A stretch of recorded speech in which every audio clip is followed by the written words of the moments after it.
Welcome to No Password Required. I'm your host, Jack Clabby, a cybersecurity attorney at Carlton Fields, PA, here in Tampa, Florida. And with me is... I'm Sarina Gandy, the Senior Marketing and Communications Analyst at Cyber Florida. We just finished a great conversation with Madeline Sedgwick. Madeline is a Senior Cyber Research Engineer and a Threat Analyst at Palo Alto Networks Unit 42. Sarina, what stood out most from our conversation? Yeah, there were so many things that stood out to me. She was just such a badass, honestly, which we get to later in the episode. But I think what stuck with me the most is how driven Madeline is. There were several times that she was telling us about her journey where it seems like she really just dives right in, even through fear or some like unsureness. And she just gives everything her best go. And I really love that perspective and that mentality. So that one's going to stick with me. What about you, Jack? I think that she explained really clearly the role of a research engineer and a threat analyst in taking what you've learned, right, from that process and then putting it in writing to briefing others, right? Is that process of, okay, how do I learn all this information? And then how do I distill it down to what somebody else needs to know urgently? That's a process that we've talked to threat analysts before. We've never really explored this process. And Madeline is very generous in sharing with her how she goes about doing it. So you've heard a little bit about what we took away from the discussion, but let's hear now what Madeline has to say.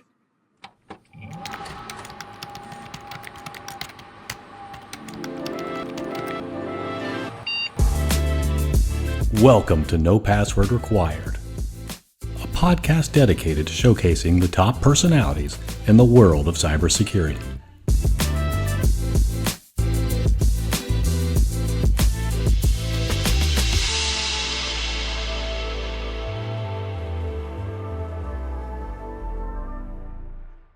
All right, and we are back, and we're here today with Madeline Sedgwick. Madeline, welcome to No Password Required. Thank you so much for having me. It's nice to talk to you. Now, Madeline, you served 6 years in the Navy as an intelligence specialist. You were among the first to really specialize in cyber operations. What was that like, getting involved kind of in the early days there? And you tell us a little bit about working to get what became U.S. Cyber Command off the ground. Sure. So kind of an interesting story. Start off as a very junior, 19-year-old intelligence specialist straight out of boot camp. They really didn't have a training pipeline at the time for cybersecurity or cyber anything. So when you get orders, you get brought in. It's a big celebration. And Chief came up to my name and said, "You are going to Augusta. I hope you like golf." And I had no context for this, being a Floridian my whole life. You would expect me to know, did not know. And I found out quickly that's where the Masters tournament is hosted. So from Augusta, that is very not typical order detail for a young intelligence specialist. Usually you go afloat to sea. So it actually kind of started. We found out probably a year or so after I arrived that we would be one of the first offensive cyber teams under United States Cyber Command, organized under what's actually Army's Cyber Command headquarters. So we were a Navy team under an Army kind of training command, and then 4 on the U.S. Cybercom mission. So definitely some, just like anything. And I would find that that's kind of the way my career was the rest of the time. Always being in those positions where we really don't know exactly what this looks like yet, but we're going to figure it out. And I eventually trained up to become one of the first certified cyber targeteers. So every service has targeteers, and every domain has targeteers, but you're developing the target packages that become validated targets for execution should the worst happen in the case of an operational scenario. Now, you probably can't go into too much detail, but like in very general terms, like how did you learn this business? Like how did when you talk about training, what did that kind of feel like? Thankfully, one of the things that distinguishes our military is an affirmed training pipeline for any role or responsibility you could take on, whether that be like on-the-job training or official schools. And given that targeting is an established discipline in the kinetic world, we went through an abridged version of the kinetic training school. So just kind of, which didn't necessarily, I learned a lot about the JDAM and a bunch of different other stuff, but not really particularly relevant for us. But it was it was helpful in that I think a lot of people think that there's a distinct domain between cyber and other, say, traditional warfare, for lack of a better term. But the truth is that a lot of the same principles apply no matter what you're doing. And even though we were talking about kinetic munitions, the principles still remain the same. Were the Army people nice enough to you guys when you got there? Oh, yes. They're always very courteous. And they were kind of like, it was their first time at CyberCom as well. So it was like one of the first courses. So they were like, we don't really know if this is going to be helpful for you, but we're going to try our best. So we're all kind of learning together.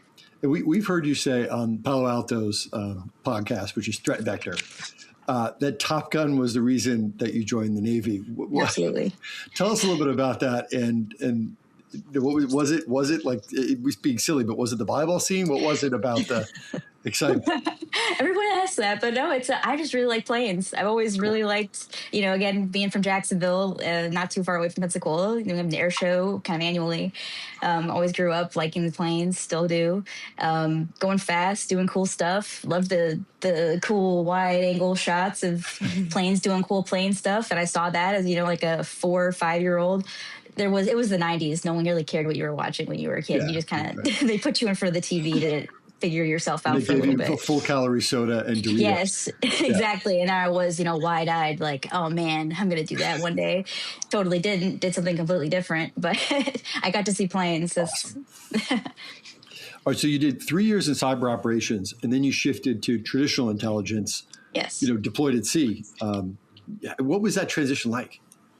Abrupt, but you've got to be prepared for, we call it Semper Gumby, always be flexible. So you got your orders. It was pretty short too. I found out that I was going to Japan, and I had about a month and a half to get to Japan. So, went directly. I flew and met the ship while it was already underway. So I got very much thrown into the deep end from being kind of a sheltered shore duty sailor to immediately going on an MH-60 and getting flown to meet the ship while it was underway. Wow. So right into the deep end. Yeah. That just, for somebody not in the service, that means landing on a ship? Oh, yes. Wow. Okay. So while it's at sea doing, it's really cool. I've got some cool pictures from it. Yeah. Oh, that's incredible. Yeah. All right. So you've worked as a contractor, you've been a government employee, and now you're at the name, right, sort of a major cybersecurity company. What do those worlds get right, and what do they get wrong about cybersecurity? It's a very hard question to answer, right? Because everybody's got their own perspective, right? And I'll start with the private sector because I think that that's probably what's fresh in the mind. Yeah. And most prescient, right? And that's prescient. I say prescient because there's this disconnect between sometimes cybersecurity companies and firms and the national security role that they unwittingly have to take, given that they either are their equipment or software is being used to protect some of the most significant national security systems and projects that the government operates. So sometimes, you have the best and brightest talent without any context, any operational context, or even sometimes any SOC context. So I meet very intelligent, very experienced software engineers who have never worked in a SOC, and they're trying to build a platform for a SOC. Or you are writing a mitigation plan for somebody who's going to be taking it and trying to hunt in their network for threat activity of significance. And you're trying to write the rule book for somebody not knowing how they're going to hunt, how they're going to try and find it. You kind of presume something. So unless you have that operational experience, it's very hard to meet the gap that's necessary. And I find cybersecurity to be of immediate national security consequence. And I think that the recent conflict has highlighted that for everybody, at least in the field. Yeah, you're talking about using essentially private software to protect national security assets from government agencies. And then what is a national security asset, right? I mean, critical infrastructure, very prescient and relevant in the state of Florida, right? Yeah. We have a lot of transportation logistics hubs. Not only that, people think of travel, they think of Disney World, but we also bringing in a lot of logistics.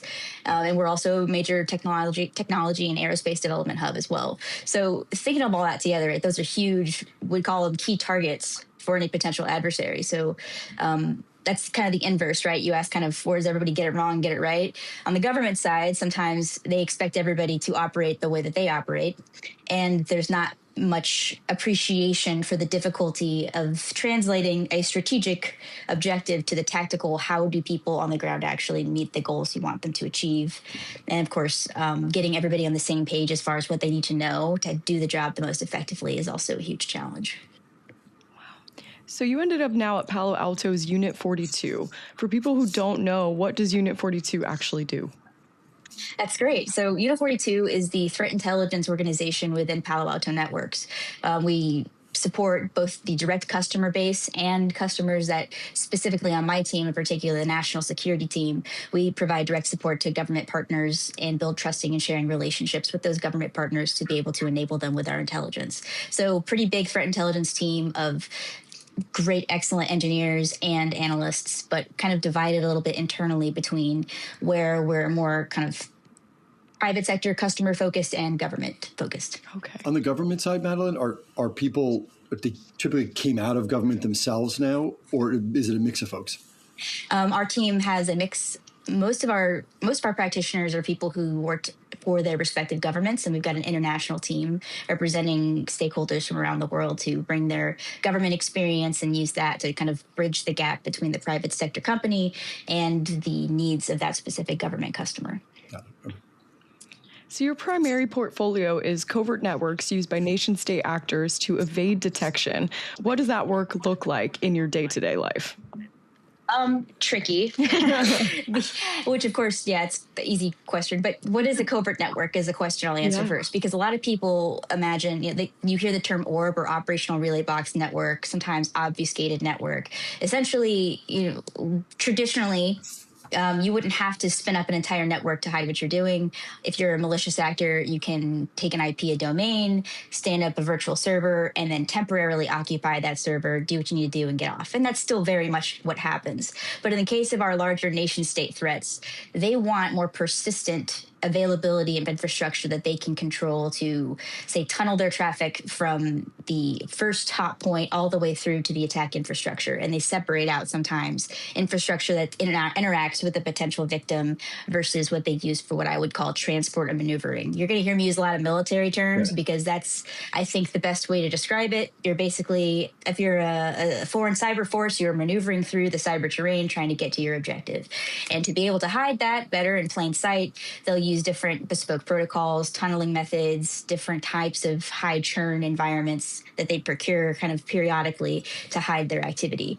So tracking that is a huge problem for the greater security, I think, industry, because we are now trying to proactively identify these intentionally hidden and difficult to track networks. And that requires a little bit of what I call flow math or activity math, behavioral analysis that you have to apply to big data sets to be able to discern what's noise from what's true, positive, negative, or malicious activity. Oh my gosh, that was fascinating. I'm listening just like, oh my goodness, yes, tell me more. That is so interesting. So cool. You describe yourself as doing fusion analysis or blending intelligence tradecraft with network defense. First, have you considered trademarking this? And second, what does it look like when in practice when you're deep into an investigation? Both great questions. So first off, I can't take any credit for fusion. That's a very, in my background, fusion analysis is the fusion of different intelligence sources, so imagery, signals, et cetera. And they adopted kind of you'll see that a lot in cyber, kind of borrowed the term and applied it to the fusion of what typically was operational intelligence, so what we call like deployed sensors, detecting threats on a network, and intelligence practice.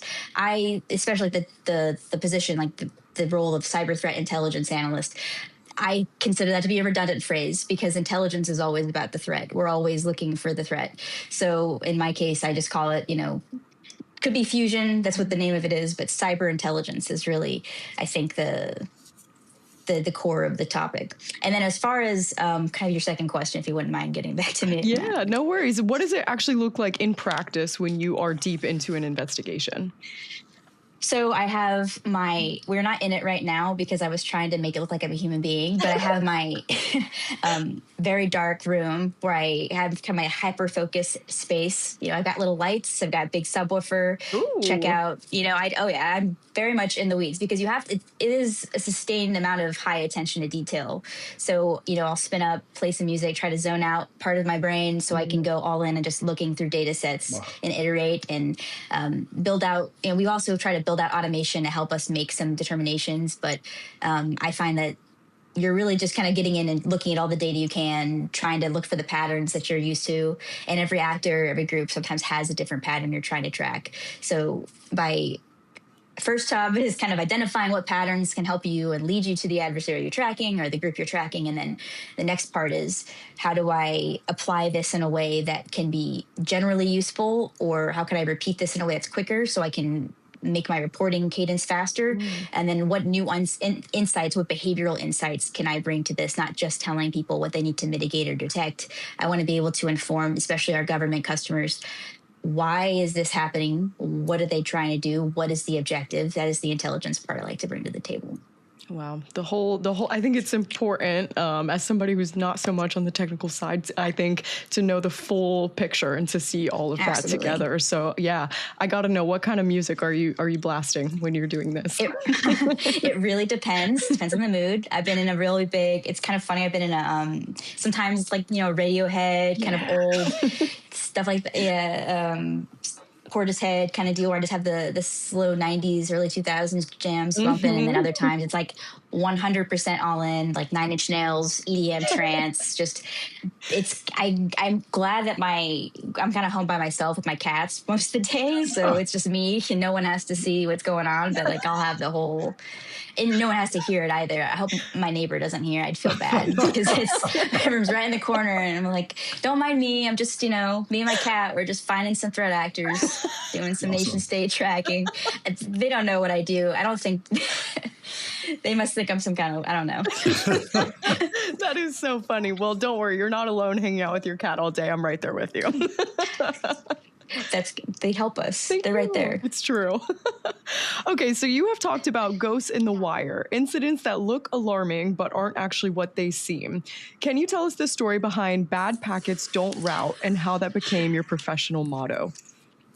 So one of my favorite roles when I was still working for the government was kind of getting what I would call like the trash bin problems, which makes them sound discarded. It's not because they're not important. It's because they don't really fall neatly into a category, and there's some badness here, and we need to figure out what's going on so that we can know how much the government needs to worry about this problem. Is this like on the scale of full-on compromise, or is this just an anomaly?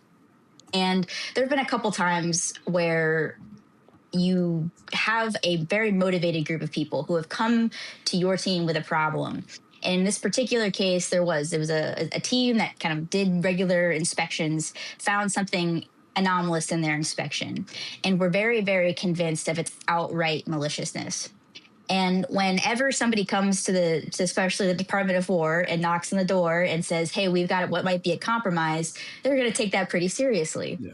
And it was my responsibility sometimes not to judge the veracity of the claim, but to say, can we replicate this problem? Can we provide our own assessment to the cause? And we need just somebody on the inside who's aware of what's going on and can speak the technical language, because not everybody in the C-suite, for lack of a better phrase, of the Department of War, the organization that I worked for, has the ins and outs of how packets are supposed to route on networks.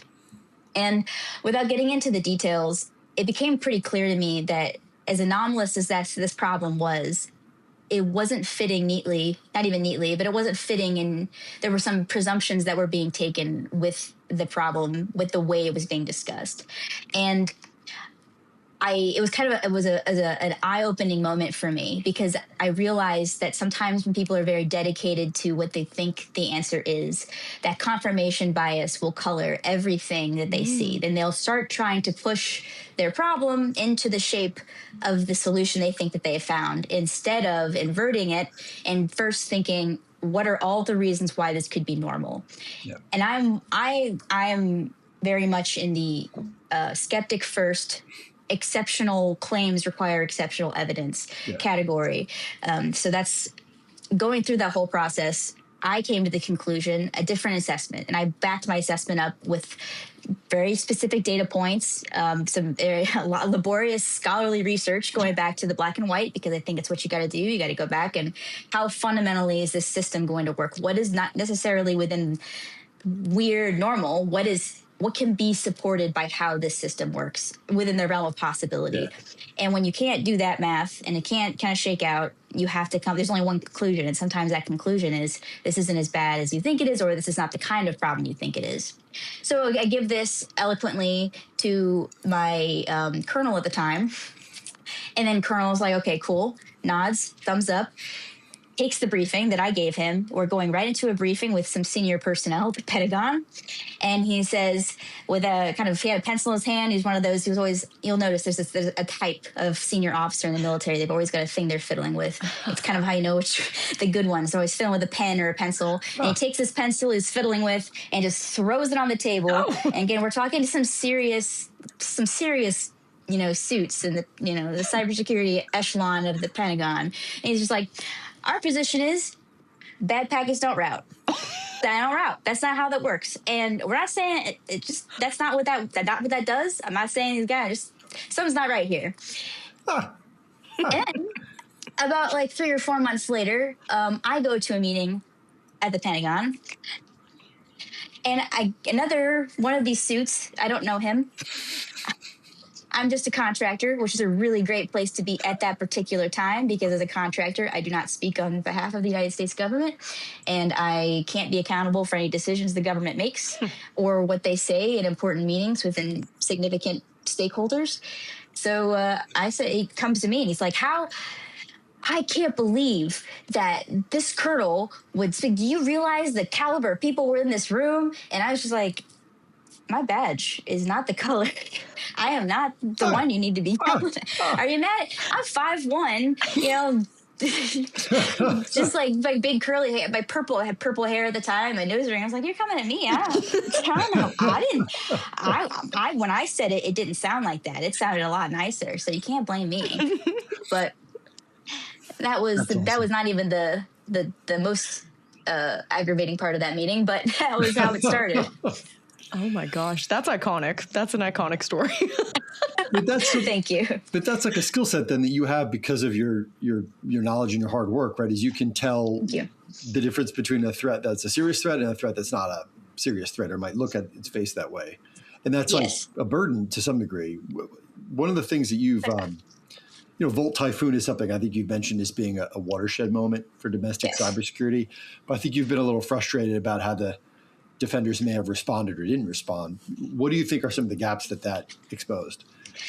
I think this is something we kind of continue to experience, right? Is this expectation, right, that if I have a malicious actor on my network, surely one of the signatures I have deployed is going to catch some indication of that activity. It's going to alert somehow. Yeah. That is always the presumption, right? And so if I go to somebody with an indicator, I had a case that I'm kind of working on with a coworker, a peer of mine in another organization, and she's had this experience as well. You're going and you bring an issue to somebody, and kind of the inverse of what I was discussing earlier, we don't see it in our network, therefore it's not there.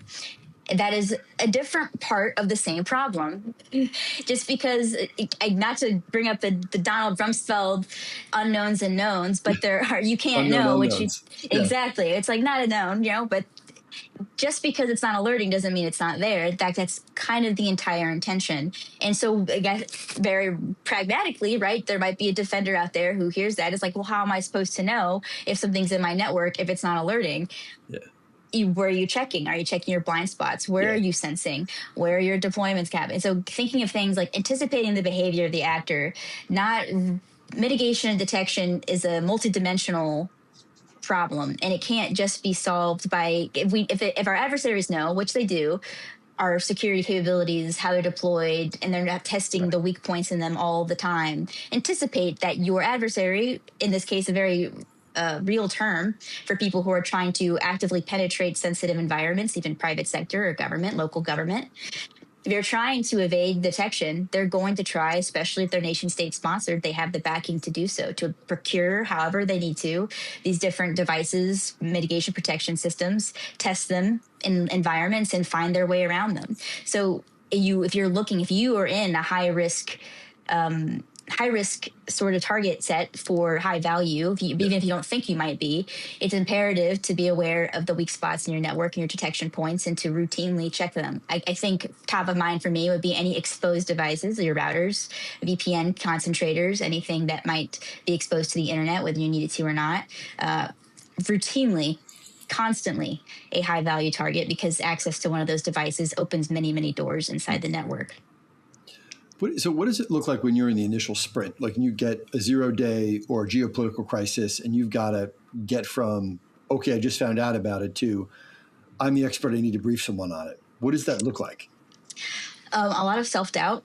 Okay. In a phrase, because again, I think that's kind of the pragmatism of the humility is an important part, right? Because I go into a problem and assuming what might be the issue at all times, I'm not going to get a good answer, right? So I try to approach every new major, you got to work quickly, rapidly, almost, with a block on your back of taking whatever information I can, running through our telemetry. That's kind of the workflow. It's always been just pulling as much data as you can, searching at things that don't even seem relevant. Sometimes we'll come up with new avenues, right? So I just kind of cast the net as wide as possible, pull all my information together.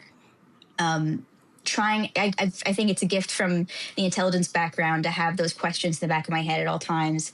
Who needs to know? What do they need to know? What's the most important thing? What's the alligator closest to the boat? Putting that information together and trying to quickly, like, who, what, if I can answer my 5 W's and an H, your who, what, where, and where, why, how, as quickly as possible, at least to get a risk determination, right? So is this exploited in the wild? Is it being exploited by a nation state? It can be exploited remotely. How quickly can it be exploited? How complex is it to exploit? All the questions you want to answer. And I'm sure SOC managers and CISOs are answering all the time whenever something comes out, but those are still just as relevant when you're trying to kind of build the picture out. And then on that hand, like if I can and see active exploitation, where are those attacks coming from? How can I characterize it? Is it aligned with our known tactics, techniques, and procedures of threat actors? Are the infrastructure they're using, is that aligned with anything that we're currently tracking? And if not, does the flavor of it, the shape of it look similar to somebody else? And that's something that I guess just a lot of reading can give you, is that kind of distinction between one group or another. Wow. You've done these kinds of briefs with colonels, generals, and governments around the world. What gets lost in translation between the analysts and the decision makers? It's something I'm actively trying to kind of, whenever I do have these conversations, to bridge that gap, is that that distillation that happens most often between all of the detail, the operational detail that is required for an actor to access a system, maneuver on that system, gather all the information they want to either steal or obtain otherwise, export all of it. What are they looking at? That can all be lost in the incident response pipeline, because a lot of that is considered to be very sensitive information. You don't want to share that broadly, which makes total sense. But all those little nuggets of information are grains of intelligence value.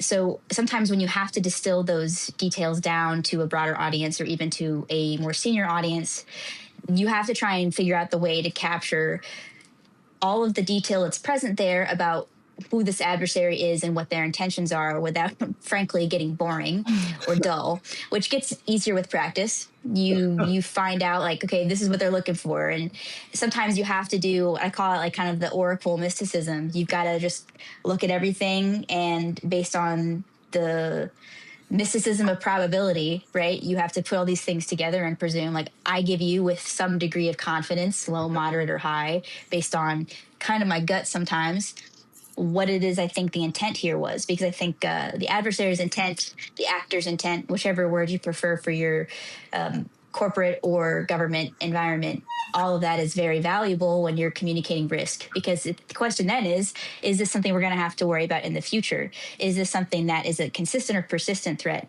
Because that's also part of the risk calculation. I think sometimes we get so focused on a particular campaign or particular incident that becomes the focus. But Volt Typhoon, as you mentioned earlier, is a great example of how multiple disparate incidents, uniquely and differently approached by different folks, can elevate and at a higher level of reasoning and perspective become one major campaign that indicates the potential intent of an adversary.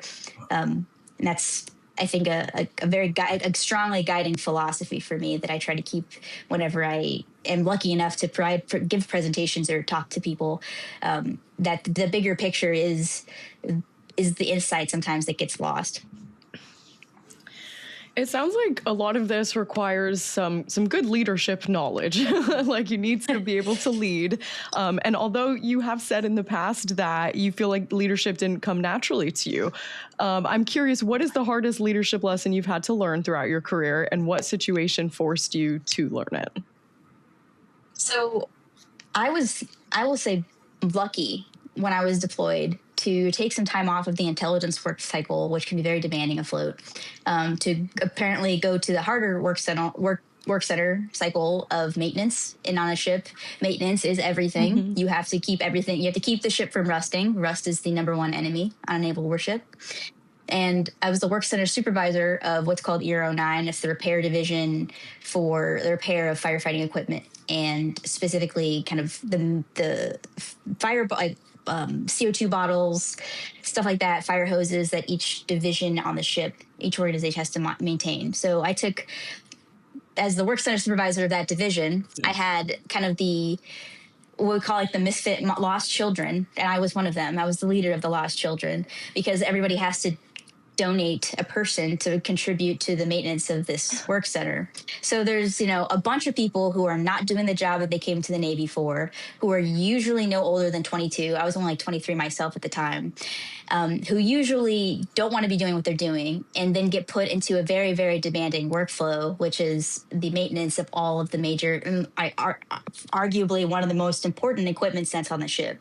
So I think the challenge kind of is clear the more I talk about it, right? You getting a bunch of younger adults to do a job that they neither signed up to do nor likely wanted to do in an environment they don't want to, comes with challenges, right? And I volunteered, so I kind of knew what I was getting myself into to like a 30% degree. So we had kind of jointly had a lot of attention on us, because the maintenance inspection that the ship has to go through to certify is a huge part of our responsibility, because we contribute to a significant portion of the ship's equipment that needs to be maintained. So, trying to motivate kids, because we were kids, right? Mm-hmm. I don't think you're an adult until like 25, but if you're a kid and you're trying to get out of doing this menial labor that is so high visibility that the captain will go through and look to make sure you do what you're supposed to do, it's really hard to sell, like, sorry guys, we have to stay here until 1800 tonight, and I can't tell you exactly when we're going to be getting out, because we are now part of engineering, and engineering is going to be here until 1800. So we're part of the team. All that to say, I guess, it was a challenge, because you're having to kind of meet people where they're at in so many different ways. I think that was the biggest takeaway. Don't take yourself too seriously is probably my number one motto, if I could put that on a t-shirt, because the second you walk into a room and everyone can immediately feel whether or not you think you're better than them, or you think that you can tell them what to do. And a lot of people, myself included, automatically recoil at that sort of personality. So I kind of try to be like, listen, I'm right here with you. I'm going to be doing the work with you. We're all in this together. There's nothing that's more frustrating than a leader who wants to tell everybody else what needs to be done, but then you can't find them when things get really hectic.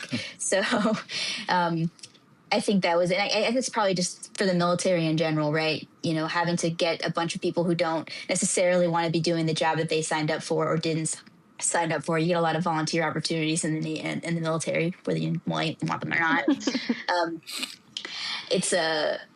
It can be a challenge. And I think just, again, being a human being about it, remembering that everyone's a person, that no matter what I think I know, there's probably somebody who knows more about me. This humility, I think, is the guiding principle.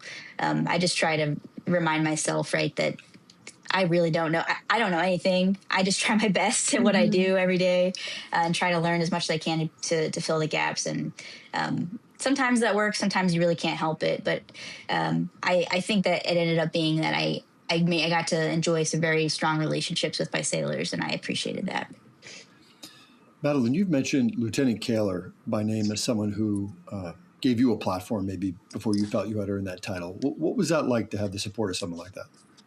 It's essential, right? Especially, and I don't like to focus on it personally too much, right? Being a young woman, because I think that is one of many challenges that someone can navigate in the military. It's challenging for anybody, but it does feel sometimes it's something you have to think about, right? Is this person treating me differently because I'm a woman, or because I'm just new, or what's the issue? So to have somebody in a position of leadership who is regarded as an expert, knowledgeable, strong. He was a submarine officer before he came to cyber, went to the Naval Academy. I respected him quite a bit because he kind of done the work and was very knowledgeable himself. To have somebody that you respect put you in the position where you have to kind of show yourself to the rest, right? And it was my first briefing was a briefing to a 1-star admiral, which seemed like such a huge deal at the time for young ISSN Sedgwick. Is like seaman, very, very junior in the rank. And the last thing he told me before I walked in, which is very on brand for a naval officer, he was like, "Don't screw it up." And he walked. But I mean, he did. And then eventually it also, picked me to go give a briefing to the director of the NSA at the time. Wow. During an exercise. So this was a person who very much had my back, was the one who kind of picked me above those other intelligence specialists that could have had the opportunity. And I got to learn how to do more stuff and got a lot of side-by-side training that ended up being the foundation of my cyber knowledge, right? Intelligence specialists didn't get trained on that stuff. I had to kind of figure it out for myself. But having somebody invest in that and believe that I was able to do it, of course, it's an absolute game changer. And if you're in the position of authority, seeing the people in your team, recognizing you can't give everybody the opportunities, but seeing the people based on like the merit of their ability, the strength of their character, even just like you can trust them to get the job done. That becomes, and sometimes you might not know that entirely. You have to give people the chance, giving an opportunity that he could have had for himself. That he could have he didn't have to step aside and let me do it. But that's, I think, the thing is knowing as a leader when to step aside and give your junior person the opportunity to step up and make themselves shine. Like that also reflects positively on you. And now that was the first step towards a long career. So I absolutely credit his early influence for just a lot of that. Well, we're going to take a short break now. When we return, we're going to pivot to the Lifestyle Polygraph. So stay with us. You're listening to the No Password Required podcast.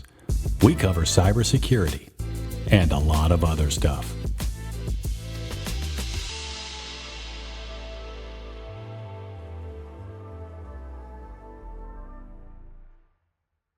Welcome back. As many of you know, the Lifestyle Polygraph is a test used by the federal government to determine if a person is worthy of learning some of our nation's most important secrets. Here, we use this for slightly lower stakes to determine whether our guests can join our fantasy cybersecurity squad. Madeline, are you ready for the Lifestyle Polygraph? I'm ready. Bring it on. Okay, so question number 1. Star Wars or the Potterverse? If you had to be a threat analyst in one of those worlds, which do you choose, and what is your first problem to solve? Oh, man. I have to pick Star Wars because honestly, the complexity there of having to deal with, can you imagine having to be like a cyber analyst on the Death Star? That'd be a bad, I can't imagine it's, especially the way those consoles are made. It's an operational technology nightmare. I would be, not to say that I'm advocating for the Enterprise, or I wouldn't want to be on the Empire side necessarily, but I think about that like, man, that'd be a really interesting cybersecurity problem to solve. But on the other hand, I'm like, man, it'd be really cool to be one of the hackers letting loose against the Death Star. So putting both hats on. Yeah. I love that. Yeah, I feel like there's ample opportunity in Star Wars, many problems to solve there. Yes. There's a great reread of Star Wars because it really is they have artificial intelligence and they sort of rebel against it, right? Yeah. In the Clone Wars, the whole principle is, we don't want to be fighting autonomous robots that can do bad things to us. Yeah, So we got a Star Wars fan here. They're not right. It's not like, you've got you've got the clones on the one side and the robots on the other. I don't think there are any lessons other than adventure, but it would be an absolute. I mean, you've got full armies that you'd have to deal with. Yeah, absolutely, yeah. If you think about an AT-AT, you can bring an AT-AT down. It's there's all kinds of hooks, cool hook maneuvers. That's one way. They kind of left that out. I think it maybe predated the original Star Wars Inception to think about. We're still doing it was even pre-space lasers. We were still kind of figuring that cyber war thing out. Right, it could have been somebody behind a hill taking it down by pressing a button and jamming it. Exactly. Like the electronic warfare. Yeah, it's a sister discipline. I love it. I have to say, I just finished my first watch of the original 6 movies, and now I'm catching up on everything else. I have such a long way to go.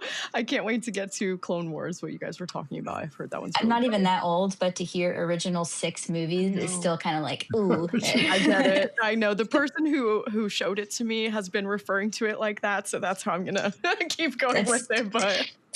They've got they've got traditional intelligence in there. Rogue One is very good. Serena, you're going to get to that soon. That has legit traditional intelligence stuff in it too. Okay. I'm excited to make these connections in my own watches. I'm excited. I'll be thinking of this episode. I think R2-D2 hacks a door. Sorry, I keep going for it. You're right. I like it. I'm loving this. Yeah. I think we need to do a No Pass Required rewatch together. I love it. Okay, so question number 2. We here at No Password Required have been critically low on Weird Al Yankovic content. So seeing your Dragon Con Polka Master costume felt like a correction to that. What led to that choice, and where do you stand on his food-related parody songs as a whole? My Bologna is a classic, right? It's also the easiest to learn on a $15 accordion that I brought with me to the convention. Why? Well, I have big curly hair. Weird Al Yankovic also has big curly hair.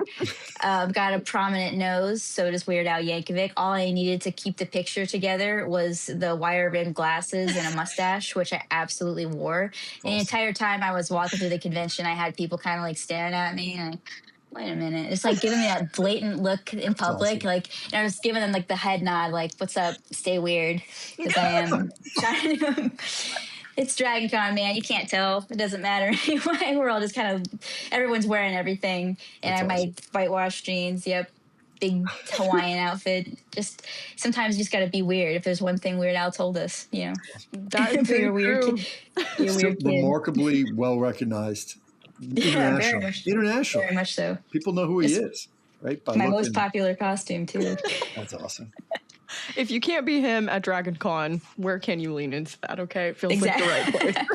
Exactly. All right, question number 3. You played bass in a Baltimore metal band. So cool. Be honest, on a scale from 1 to absolute badass, how metal were you? And where do you rank yourself today? I'm an absolute dweeb, so I don't know how metal I am, but, I'll throw the horns up every time I have the opportunity to, even if it's that awkward, what's up, no. But the most metal thing I've probably done is hang halfway out of a helicopter to take pictures of, Chinese warships. And that was a one-time cool deal. And I don't think I'll ever do anything nearly as cool as that. So, except being on this podcast is pretty cool. Wow. That is a very nice comparison. Yes, exactly. And I did. I was very hot rod, throwing the horns up, kind of yes, here I am, China. Somebody who's really played in a metal band, with all the discipline that requires and all the kind of technical stuff. When you listen to music now, can you? You were talking about zoning out and kind of doing your thing. You don't have to listen to everything that's happening in the song. You can kind of put it in the back of your mind still. I think that's why I didn't end up going, because music has always been a part of my life. And I think that's kind of why I didn't I kind of let it go at a certain point because I knew that if I didn't, I would always be kind of in that mindset. Got one of those brains where it's always like, okay, but that I can hear the timing is off, and I can't listen to my own stuff ever because I'll always hear every mistake that I made 10 times louder than anybody else. So. Do you play any more at all, even just recreationally? Cool. I do. I keep up. I need to. It's been a little bit busy on the work front lately, so I've been. I try to practice the piano more than anything, and sometimes I get to do a little bit of noodling around and some electronic stuff. I love that. This ties in very well to question number 4. I see that you have a very creative side to you. So you also have the creative writing background as well as your deep technical skill set. So when you are at your best, which side would you say is kind of driving you the most? Ooh, it's. They told so Douglas Anderson High School is where I went. Douglas Anderson School of the Arts in Jacksonville was my school, and I was a creative writing major. That's actually how me and my fiance met. We were both creative writing majors at the time. Yeah, and I use a lot of that thinking pattern. Both like it lent well to intelligence work and like kind of that literary analysis part of the brain, and it also lends well. Technical writing is now the only writing that I do, but I do a lot of it. So having the fundamental grasp on grammar, sentence structure, the variation, the necessity of varied sentence structure, all of that was very helpful when I made the strong and endless pivot into very dull technical writing, and now the academic writing as well. Madeline, do you draft in slide format or do you draft in like a word processing format? Oh, I do both because I have presentations, and then when I do technical reports, it's all in a pretty standard format for us. All right, our very last question. So you've said that you want your ultimate keynote to be at B-Sides Jacksonville, not DEF CON or Black Hat or RSA or any of those conferences, but B-Sides Jacksonville. Tell us why. Defend that answer. Because I'm Duval 100% through and through. I've been Duval since the day I was born, even though I wasn't born here. I was quickly brought here as an infant. So Jacksonville is a very unique city. There are people of all types, Florida, especially recently, people get an idea of what Floridians are like, what native Floridians are like, what Florida is supposed to be. And they think of like pastel shopping centers and maybe like nice subdivisions and golf carts. But for me, it's about, being barefoot by the creek and being with your family and fishing, and some of your uncle and your grandpa are maybe too drunk because they had too many beers while you're doing the thing, and maybe you shouldn't be holding the fireworks. That's very now we have the Jaguars are winning. Jacksonville is like an added, like you think like we're the city of Limp Bizkit and a strong Black cinema culture. Like there's a bunch of very cool, vibrant things about this city. And every time I go, anywhere I go, I'm very proud to say that I'm from Jacksonville because nobody, it's like one of those things where you're like, oh, you were from Florida? And I was like, yeah. You came from DC? Why'd you move back from DC? Because I like it better here. Oh, okay. And then other times you get it, and like, I moved from DC to come back home, and they're like, I don't blame you at all. So it just depends on who you're talking to. But it's a unique attitude, a take no prisoners attitude, I'm not going to take anything from anybody attitude, and I try to bring that with me no matter where I go. That is the true Florida energy, I think. I'm Exactly. also a born and raised Florida girl, so I could not agree more with you. Yes. And everybody needs to know, you gotta rep it. You gotta rep it for the world. If I'm gonna be briefing on stages, I want people to know, like, this is an important place. Things happen here. Yeah, absolutely. And it's a huge part of who you are, too. There is the idea of like, if people don't know about Florida, we don't need to tell them. But I don't like that. I say I want them to know. I want Florida to get the the reputation that it really deserves, which is a good one. Right? Absolutely. There are people who are from Florida, not just people who move here. Even though I know somebody moved here, there are people from Florida, and it's and really we're pretty nice. It is, and some of the nicest people I know are from Florida. It's the attitude, the way people are always willing to have a conversation with you, even if it's a good attitude to have. And I hope that that's something, as we bring more people into the state, I hope that that's a culture that we could share a little bit with our new Floridians, so we can all kind of it's not just about the sea turtles and knowing how to shuffle across the beach. You also got to hold the door open when you go to the Publix to get your pub sub. That's right. Amen I to think that. Publix is the thing that is like one of the best things about Florida. And my wedding cake was a Publix wedding cake, and I tell people that all the time. And they're like, "Yeah, it was a really nice wedding cake from Publix. It was great. I love that. It was made by somebody who had a good, high-paying job in a well-run company, right? I mean, there's something about it that just is it's the right way to do business, and I love that. That I think is like Florida in a nutshell in a way. So. Absolutely. All right, Jack. So with all of this being said, what do you think? Does Madeline have what it takes to join our fantasy cybersecurity squad? Madeline, you sure do. And so welcome. Thank you. You can be our senior cyber research engineer for our fantasy cyber squad. Thank you. Yeah. And I don't know if we have enough monitors or subwoofers, so you might have to bring some of them from home for you. But we can give you what we have. Oh, good. Madeline, thanks so much for coming on and joining us on the podcast today. If our listeners want to connect with you, how can they do that? Sure. On LinkedIn, I'm at Emmy Sedgwick, or search Madeline Sedgwick. Also, that's probably the easiest way to reach out to me. Very cool. All right. Well, that brings us to the end of the show. Thanks so much for listening. For the entire No Password Required team, I'm Jack Clabby, and we'll talk again soon. Thanks for listening to the No Password Required podcast. Join us next time for more with your favorite cybersecurity personalities. In the meantime, consider liking, subscribing, and sharing this episode. You can find us on social media at NoPasswordPod. The show is produced by Cyber Florida, and a special thanks goes out to our friends at Carlton Fields and Reality Shift. For more information, visit our website at cyberflorida.org/pod.